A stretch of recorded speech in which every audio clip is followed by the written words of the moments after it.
ஹேருக்கு, ஸ்கின்னுக்கு, அப்புறம் அனிமிக்கா இருக்கிறவங்களுக்கு இந்த மாரி நெறைய விதத்தில ஹெல்ப்ஃபுல்லா இருக்கக்கூடிய இந்த பீட்ரூட்ட வச்சு இப்போ ஒரு பீட்ரூட் மால்ட்ட எப்படி சூப்பரா செய்யலான்னு பார்க்கலாம். நான் 1 கிலோ பீட்ரூட் எடுத்திருக்கேன். இது பாருங்க எப்படி இருக்குன்னு. சவுண்டு பாருங்க. ஆ இது இந்த அளவுக்கு நல்லா கிரிஸ்பியா இருக்கணும். இது வந்து நான் துருகி வெயில்ல காய வச்சேன். இது 3 டேஸ் ஆச்சு எனக்கு இது இந்த மாரி கிடைக்கிறதுக்கு. ஸோ இது அப்படியே இருக்கட்டும். இப்போ ஒரு பேன்ல ஒரு கை பாதாம், ஒரு கை முந்திரி, கொஞ்சம் வால்நட், பிஸ்தா அந்த மாரி எது வேணாலும் நட்ஸ் உங்க ஆப்ஷன். இது கூட கொஞ்சமா ஏலக்காய் போட்டு இத ட்ரையா ரோஸ்ட் பண்ணி எடுத்து வச்சுக்கோங்க சிம்ல வச்சு. இப்போ ஒரு மிக்ஸி ஜார்ல நம்ப காய வச்சு எடுத்து வச்சிருக்க பீட்ரூட்ட ஃபர்ஸ்ட்டு போட்டு நல்லா பவுடரா பொடி பண்ணி எடுத்துக்கோங்க. இத தனியா எடுத்து வச்சுட்டு, இப்போ அதே மிக்ஸி ஜார்ல நம்ப வறுத்து வச்சிருக்க நட்ஸையும் சேர்த்துக்கோங்க. நட்ஸை பல்ஸ் மோட்ல அரைச்சிக்கோங்க. இல்லைனா எண்ணெய் விட்டுரும். அதனால் பல்ஸ் மோட்ல விட்டு விட்டு அரைச்சிக்கோங்க. அப்புறம் அது கூட நம்ம அரைச்சி வச்சிருக்க பீட்ரூட் பவுடரையும் சேர்த்து நல்லா அரைச்சி எடுத்துக்கோங்க.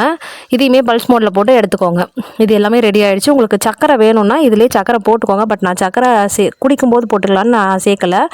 இப்போ ஒரு கிளாஸில் நம்ம எடுத்து ரெடி பண்ணி வச்சுருக்க பீட்ரூட் மால்ட்டில் 1 ஸ்பூன் போட்டு தேவையான அளவு நாட்டு சர்க்கரை போட்டு நல்லா திக்காக காய்ச்சின பாலை இது கூட சேர்த்து நல்லா கலந்து சர்வ் பண்ணிங்கன்னா கலரை பாருங்கள். இது என் பொண்ணு பார்த்துட்டு ரோஸ் மில்காம்மா, எனக்கு ரோஸ் மில்க்குமான்னு கேட்டால். பட் டேஸ்ட்டுமே ரொம்ப சூப்பராக இருந்துச்சு. இது திரி திரியாக இருக்கும். நம்ம குடிக்கிறது கரெக்டாக இருக்கும். பசங்களுக்கு வடிகட்டி கொடுங்க. அவ்வளோதான். Happy cooking.